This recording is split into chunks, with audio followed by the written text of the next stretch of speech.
organic, unpredictable, unknown, lovely, beautiful, a sense of fulfillment. This is part of the pleasures of life and not the chores of life.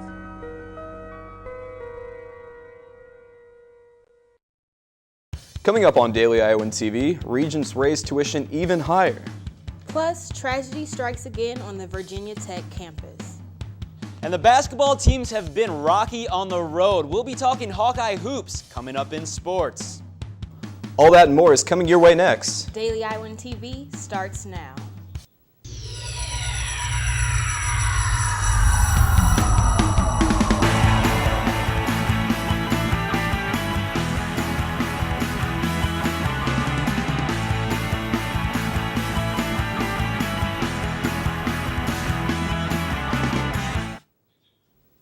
Thanks for tuning in to your Thursday edition of Daily Iowan TV, your television news, sports, and weather source for the Daily Iowan. I'm Adrienne Crossley. And I'm Josh Bolander. Today, the State Board of Regents approved a 3.75% tuition increase for in-state undergraduate students and a 4.75% increase for out-of-state students. The 7-to-1 vote means in-state students at the UI will pay about $240 more next year, and out-of-state students will pay about $1,130 more. Those figures could change, however, based on how much money in-state appropriations the Regents will receive once the final state budget is approved. Mandatory fees will also go up by $50, and this is the second increase of the year. In March, Regents approved a 5% increase for in-state students and a 6% increase for out-of-state students. Regent Bruce Rastetter said officials tried to keep the increase as low as possible. We'll have more from the Regents meeting later, but first some shocking news out of Virginia Tech. 2 people were killed on campus Thursday afternoon, one of which was identified as a campus police officer.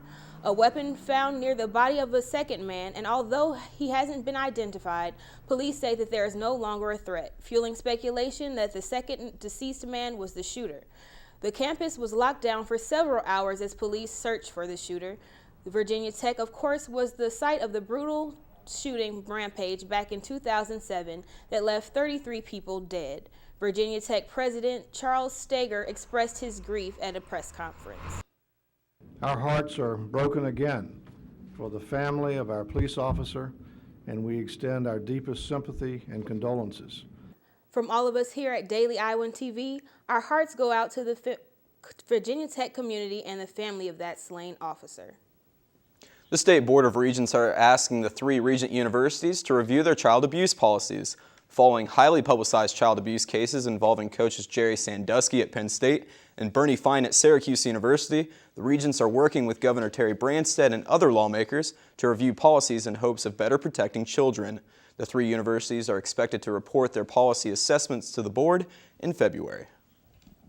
The Obama administration is attempting to reverse guidelines that ban colleges from creating diversity on campuses through the use of quotas. Earlier today, I looked to the University of Iowa Sociology Department for more information on the issue. Every year, students apply to different colleges across the U.S. to figure out what fits them best, whether the school has great academics or a great party scene. But what do schools look for when it comes to picking a student? And how big of a factor does race play into that decision? According to the New York Times, the Obama administration is pushing for universities to become more ethnically diverse in their admissions processes. Over the years, there has been much debate on whether or not it should be permissible for colleges to select students using race as a favorable criterion. Professor Kevin Light of the University of Iowa Sociology Department explained to me why this is such a controversial issue. Well, I think part of it has to do with the history of race and ethnic relations in the country as much as anything else, and the fact that race and ethnicity is a very salient social and status characteristic that defines many aspects of a person's life. I think part of this is also derived from not understanding the college admissions process very directly. Professor Light also explained that though these universities may not go on record as having numerical quotas per se, They do try to create student bodies that mirror the national and local populations. In 2003, the University of Michigan lost their case in the Supreme Court after using a point system in their admissions process, allowing minority students to rate higher solely based on their race. Since the guidelines were put in place by the Bush administration in 2008, the racial gap has grown on college campuses, so the Departments of Justice and Education revised the initial guidelines to try to rectify the situation. Still to come on Daily Iowan TV, we'll show you how some UI skiers are getting ready for winter fun.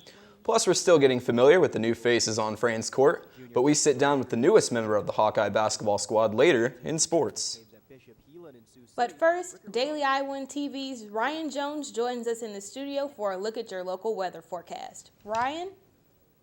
Thanks, guys. It was a mild day, but you can expect it to get a little bit colder tomorrow. Tomorrow morning, we're looking at temps around 18 degrees.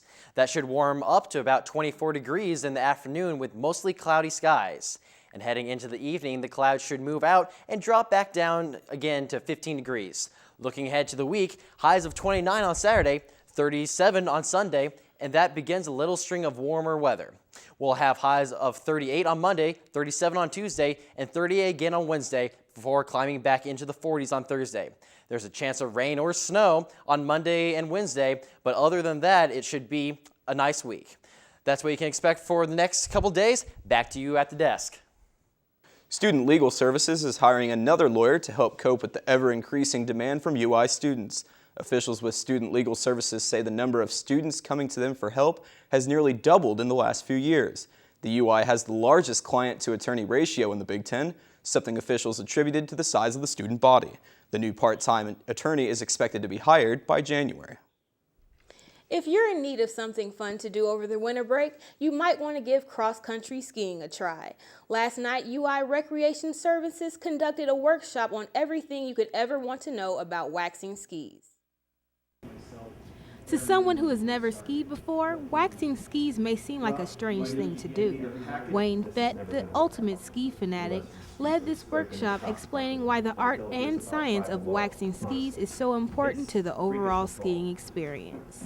Well, if you can zero in on the P-Tex is what you have on the bottom of a ski. P-Tex is basically plastic, and if you looked at it under a magnifying glass, you would see that it's very, very, very porous. What you're trying to do with wax is fill in all those pores. And after you put the wax on, you scrape it down to the level of the base. So you're not leaving wax on the ski, you're just leaving it in the ski. That makes the ski flatter, it makes the ski faster. Wayne explained the difference between various waxes to workshop participants, as well as the importance of knowing the temperature of snow when you're picking a wax. Those who would like to learn more or would like to rent skis here in Iowa can go to the Touch the Earth Outdoor Recreation Center here in Iowa City.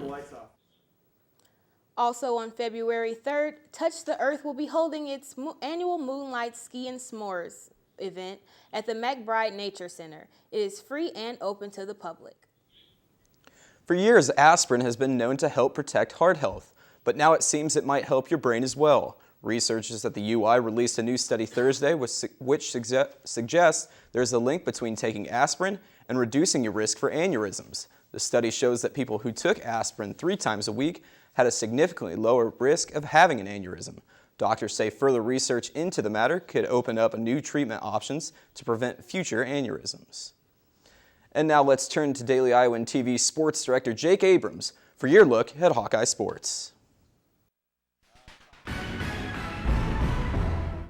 All right, thanks, guys. Well, this past fall, Hawkeye Nation loved watching the black and gold football squad win at home. But on the road, it was a different story. Now, unfortunately, if you're a Hawkeye basketball fan, well, we're starting to see the same pattern on the road. Last night, the women went into halftime up by 1 point against Iowa State. It was close throughout, but when the final buzzer rang, the Cyclones beat the Hawks at the Hilton Coliseum. Morgan Johnson and Melissa Dixon both scored in double digits, but it wasn't enough as the Hawks fell 62-54 on the road. You feel the momentum swing towards the other direction. It's Something that's happened in a game like this, the crowd starts to get into it, and they start to get into it and start to feel it, but it's something that, you have to play through adversities like that all the time in the Big Ten and where we play at. Just every team has a home court advantage has definitely helped them out a lot. Nobody could really get into a flow that, we turned the ball over way too many times with even some offensive charges. But, it's always a good, intense rivalry, and I don't know if this one's different from any other one, but, they're always good. And men's basketball is about to take their run at the Cyclones tomorrow night in Ames. The Hawks haven't fared well away from Carver Hawkeye Arena in this early season, losing at a neutral site against Creighton, and recently the technical foul rampage at Northern Iowa. The game is set to tip off at 7 p.m. at the Hilton Coliseum. And you all know Josh Oglesby, Gabe Olasini, and Aaron White as new faces making an impact on the future of this Iowa program. But an even newer face has joined the team, and Ian Martin caught up with the walk-on earlier in the week. Like many Iowa freshmen, Christopher Rickard used to get his basketball fix by playing outside behind his dorm Slater Hall or maybe over at the Fieldhouse. But now a junior, Rickard has traded dormitory pavement for Carver hardwood. There's a new face on the Iowa bench, even if it is towards the very end. Junior Christopher Rickard joined the team just a few weeks ago, and the former teammate of Zach McCabe's at Bishop Heelan in Sioux City, Rickard was on a state championship team with the Crusaders as the sixth man on a squad which also featured Brennan Kugel. Once at Iowa, he just played pickup at the Fieldhouse and behind his dorm during his freshman year, but after focusing on track in high school, he says these pickup games are where he began to take basketball seriously. Freshman year, I just had so much free time. I was a new freshman, I didn't know what to do with it. So I spent all that time just playing basketball because the field house was right behind my dorm room. So I pretty much played 4 or 5 times a week and developed my game. Actually, started to get more skills than I thought I had. And his break in the athletic department came when he made Lisa Bluter's male practice squad last year. Then he attended an open tryout for the men this year, but he thinks it was what he did after that helped. I remember after the tryout was over, I wasn't really satisfied with the impression I made, because I thought, I have to go above and beyond to even have a chance. So actually, I went up to the coach's office, kind of just walked on in, and all the coaches were sitting around his desk. And then I just kind of, gave him a quick little speech about how if they choose me, I'll do everything I could for this team. Just a little something extra, hopefully, that they would remember me by after the tryout was over. That speech got him a jersey and warm-ups, and while Rickard hasn't seen the playing time yet this season, the lifelong Hawkeye fan says he's just enjoying the move from the student section down to the floor. I almost get, caught up, in the fanhood. Sometimes forget that I'm actually on the bench. When I hear the IOWA going on in the stands or people chanting, my natural instinct is to join in because every game I went to I was such a passionate fan. Ian Martin, Daily Iowan TV Sports. All right, thanks, Ian. And before we leave you tonight, I want to mention that head coach of the field hockey team, Tracy Griesbaum, has been named the Regional Coach of the Year. Griesbaum completed her 12th season at the helm of the squad and has led the Hawks to 3 Big Ten tournament championships. Griesbaum finished the season with 15 wins and only 5 losses. And that's going to do it for sports. And guys, to be sure to tune in all week next week as Daily Iowan TV honors the top performers of the fall semester. Josh and Adrian, back to you. And only with Daily Iowan TV can you get a sneak peek at Friday's pages of the Daily Iowan. Read about why more people are choosing to buy real trees this holiday season. Plus, find out what GOP candidates have to say about the U.S. debt in the Daily Iowan's 10th and final part of their caucus series. And before we go, let's take one last look at your Friday weather forecast. Tomorrow we should see a high of 25 degrees and an overnight low of just 6 degrees with mostly sunny skies. That's your latest edition of Daily Iowan TV. Be sure to check us out the same time on Sunday or anytime online at dailyiowan.com. For Daily Iowan TV, thanks for watching and have a great day.